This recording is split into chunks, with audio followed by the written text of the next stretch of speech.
You gotta understand, the UFC has a lot of great fighters. They've only got a couple scary ones. Alex Pereira, people are scared of him. You look at him, you're like, oh, what are you made out of? 3 years ago, he wasn't on the f***ing roster. And now he's a 2-division champion. It was like when Thanos showed up, and he's just collecting Infinity Stones. The one that has the best shot of beating Alex Pereira is Magomed Ankalaev. Alex, stop running away from me. The UFC has always prided itself on delivering the fights fans want to see for the most part. However, in a sport where business and entertainment often take precedence when making matchups, some bouts go beyond all that. Some are simply inevitable. They didn't tell you to fight him, you asked for him. Ankalaev tem que me agradecer. Mas eu pedi, eu dei a chance de ele falar isso, só isso. On March 8th at UFC 313, one of those inevitable matchups will finally take place. In the main event, an otherworldly champion, an unstoppable Brazilian powerhouse who has dominated nearly every contender, faces the ultimate challenge. A dynamic, dangerous challenger from Daston who has long been overdue for another title shot. This fighter brings a unique threat that makes this clash all the more exciting. Dagestani wrestling is the hardest thing for a kickboxer like Pereira to deal with, and I've played with you. He's not a wrestler. But if he stands with them, I mean, why? Why would you stand with him? He's just bullshitting. Every fighter thinks they have a plan when they go in there. I'm going to take him down. We're going to see what happens in this fight. We're going to see if Ankalaev can take those shots. But before that, the co-main event promises its own brand of chaos. Pure, unfiltered carnage, a human highlight reel, built for destruction, takes on another fearless striker, determined to make his comeback and reclaim his place at the top. I just think the UFC wants to see someone die. They want to see someone go down. They want to see blood. I mean, that's a dream just bleed matchup. I just hope both guys come out healthy because that's going to be a head-on collision. Once they touch leather to face, those game plans are out the way. You know, we know it's going to be crazy. A love is on the line, and these modern-day gladiators are set to headline what could be the most stacked card of the year so far. Clock is ticking, and soon they'll make their way to the cage. Once that door shuts behind them, there's only one certainty: explosive action. Let's dive into UFC Gaethje vs. Hooker at UFC 313. The questions surrounding the UFC 313 main event are plentiful. How much does the lightweight legend Justin Gaethje have left at the top level? Is the resurgent Dan Hooker finally ready to re-enter the elite ranks? And perhaps most importantly, what happens when two seasoned warriors go head-to-head over 5 rounds? That's crucial, because the UFC has once again chosen to give this fight the full 25-minute treatment. A lightweight banger for key title contention as Justin Gaethje and Dan Hooker meet. These guys have been around so long. I am legitimately terrified for them. I am worried about the kind of damage both of them will probably take in this one. Like, there is no way around that fight being a bludgeoning. Dan, you fought some guys who were keen to brawl, and Justin Gaethje might be the face of that club. One of the hardest hitters, one of the best anti-wrestlers, and one of the baddest motherfuckers in the game. It is so hard in modern day mixed martial arts to be equal parts elite and entertaining. We've often talked about him as being the most violent man in the most violent sport. We're about to paint a violent picture, man. This fight is gonna end, no matter whether his arm gets raised, my arm gets raised, and then I'm going straight on a stretcher, straight into the back of an ambulance, and I'm going to the hospital. That's how this night is gonna end, baby. The last time we saw Justin Gaethje, the outlook was pretty grim.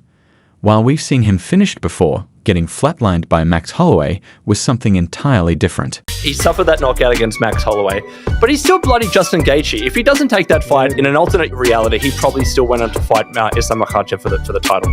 If he beats Dan Hooker, that's the problem solved. Now, as he steps into a clash with the battle-tested, hard-nosed veteran Dan Hooker, the question is, will we see a version of the highlight who's a bit more calculated, less eager to pull the trigger, and perhaps less willing to bite down on his mouthpiece and tray? And more importantly, can his chin still handle the heat? Standing across from him will be a fully realized Dan Hooker, a fighter who's finally finding his elite form within the stacked lightweight top 10. I love this shit. Dan's a savage. Trust me. I love watching him come back into the top 5 now. Yeah. I love it. I love that he did that. Dude, when was the last time Dan Hooker was in a boring fight? I don't think ever. The new Dan Hooker with the new hair, the new tats. I like that Dan Hooker. Jalen Turner and Mateusz Gamrot were both fighters who could have easily used Hooker as a stepping stone in their own ascent, but Hooker's heart and experience proved to be too much for them. Does he deserve to be ranked? Is he a top 10 quality fighter? Can he grapple? I feel like I've answered all 3 of those questions. What fans will be eager to find out next is whether it will be too much for Gaethje. This is one of those kinds of fights where, yeah, it could end early, but if it doesn't, these two are going to tear each other to pieces. The question here isn't who will win, but rather who will break first, physically or mentally. Neither one of these guys wins that fight. Honestly. The only winner of that fight is going to be everyone sitting on the couch watching. Like most of the fights these two are in, this one is already a strong favorite for Fight of the Night honors before a single punch is thrown, expected to be the best live show on March 8th. Don't miss Pereira versus Ankalaev. As much as Gaethje versus Hooker promises to be an exciting, high-stakes thriller, the real questions will be answered in the main event. Alex Pereira has got a lot of favorable matchups, I guess you could say. This is absolutely not, and I will be annoyed if Magomed Ankalaev goes out there and at least doesn't try to grapple him a little bit, because if he just stands in front of him, another one who lost out on their chance because they get, I guess, like sucked up in the aura or style of Alex Pereira. Alex Pereira's rise almost feels unreal, like a character in a video game, steamrolling through the opposition and shattering milestones, as if the difficulty was set to easy. But this isn't a fantasy. It's the reality of a stone-faced warrior built for destruction, whose very presence is suffocating. His aura is so overwhelming, it breaks opponents before the first strike even lands. Everybody knows he is working with some shamans. He believes in some spiritual help from them. To say he's not in your head when you're worried about magic he's going to use on you is bullshit. And when he stands across the octagon from you and he has this death stare in his eyes, you're just terrified to get touched by this guy, because it really is all it takes. One touch, you're out. He just knocks them dead. He's doing something you don't often see from a superstar, putting himself directly in danger's path just to see how he measures up. He fought a tough Khalil Roundtree Jr., but once again, he remains a champion. While 2024 was undoubtedly a special year for Pereira, one problem remained. Fighters like Jory Prochaska, Jamahal Hill, and Carlo Roundtree are all dangerous and worthy opponents. Don't get me wrong, but their willingness to trade strikes on the feet with one of the greatest kickboxers of his era was almost a guarantee once the fights were booked. The light heavyweight division is partly to blame, given how few genuine wrestlers are breaking into the top 10 right now. But the shadow of one legitimate threat to the champion could no longer be ignored. Finally, after what felt like an eternity of denying him the shot, the UFC has given Magomed Ankalaev his second chance at UFC gold. Ankalaev has got to be breathing a sigh of relief, like, thank God I'm finally getting this title fight. The man has got insane power. He's big, he's strong, he's angry. He feels that he's been overlooked in this division, and that's going to make him extremely dangerous. In some ways, it's understandable. His first attempt at the belt against Jan Blachowicz didn't exactly convince us that he was a fighter willing to put everything on the line. But aside from some odd decision-making in the cage at times, Magomed Ankalaev represents the worst stylistic matchup for Pereira in the division right now. While he's definitely solid on the feet, his Dagestani wrestling pedigree is what truly sets him apart, a skill set that could very well be kryptonite for Pereira's masterful striking offense. Does Ankalaev have a lot to prove here? Yes, he does. No question. Absolutely.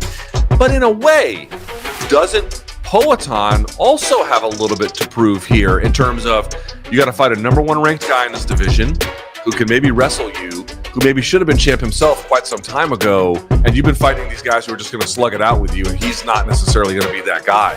This is somebody who, in theory, in Ankalaev, can wrestle him, can certainly control him on the ground. There's really no question about that. With all that being said, Ankalaev said he's not wrestling him. If he does that, he's a moron. The interesting thing about the fight is people think they don't want Ankalaev to beat you because he's going to wrestle you. But if you actually look at his fight stats, he's not the typical Dagestani wrestler who goes in there and just tries to take you down. Такое маленькое послание делать Тишере. Не стоит тратить время на борьбу. Я могу Перейру нокаутировать тоже так же в стойке. Так как его уже нокаутировали на много вес меньше, на 84 килограмм, а на 90, я думаю, ему будет очень tijelo в скором времени почувствовать это. Vou nocautear o Alex. Isso aí, pô, ele pode falar, entendeu? Ele tá treinando, tá confiante. Pô, é isso. A gente vai ver lá no dia. The flow state that allowed Pereira to tear through Carl Roundtree in that insane fourth-round display might not come as easily this time. There's a real chance he'll be thinking about his defensive wrestling constantly throughout the fight, even if Ankalaev insists he wants to stand and trade. Now, Magomed Ankalaev said all along he's not going to wrestle him, and he's not an Islam, he's not a Habib, but he does come from Dagestan, and we have seen him wrestle before. And if it comes down to it, he probably will use it again. When you're in a fight situation, sometimes if you're taking shots and you're about to get knocked out and your head's beating all over the place, it's fight or flight. I strongly advise him to shoot for the takedowns in the early minutes of the fight. And I can see even Ankalaev getting the takedown but not finish Poatan. They're gonna go back to the feet, and then Poatan is just too good. And I honestly think he is gonna play the game with Pereira as far as he will try to just stand up with him for a lot of it. Now, I do think he will try to take him down. I think he'll stand, but he's either got to be all the way in, closing that distance, make it a clinch fight, or he's got to be all the way out. We saw what happened with the Jan Blachowicz fight where he got kicked to the shins and all of a sudden he couldn't walk. On paper, this might not be the most extravagant matchup of Pereira's career, but as a relative newcomer to mixed martial arts, even now, you have to imagine that he and his team will recognize far more danger in this fight than in any other. Olhando para o estilo de luta dele, é cara comum, né? Claro, cara perigoso, mas pô, tô preparado para isso e tenho minhas armas, as minhas estratégias, que vai ser muito bom para ele.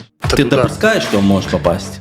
Даже близко. Я думаю, вот с его скоростью он не коснется меня вообще.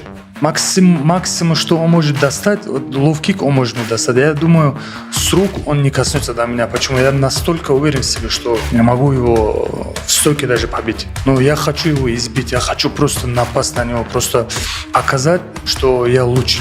Ankalaev has been talking mad trash. He said, I'm going to punish you for ducking me, and I'm going to make you look like a guy who works in a tire shop. He goes to all the UFC fights to get free alcohol and camera time. March 8th, the alcohol will not help you. It is personal between the two of them. I mean, if you ask Alex Pereira, he's just another guy. E se esse cara não fazer o que ele falou, as pessoas já viram zoando os outros adversários, e é um cara que eu vou zoar. If Magomed gets the win, he'll use it as a springboard to real acclaim, marking yet another huge moment for fighters from his region. But if Pereira gets his hand raised, it'll be a victory that answers perhaps the biggest unknown about his mixed martial arts career so far. Who knows, maybe it could give him the closure he needs at 205 to test the waters in the heavyweight division.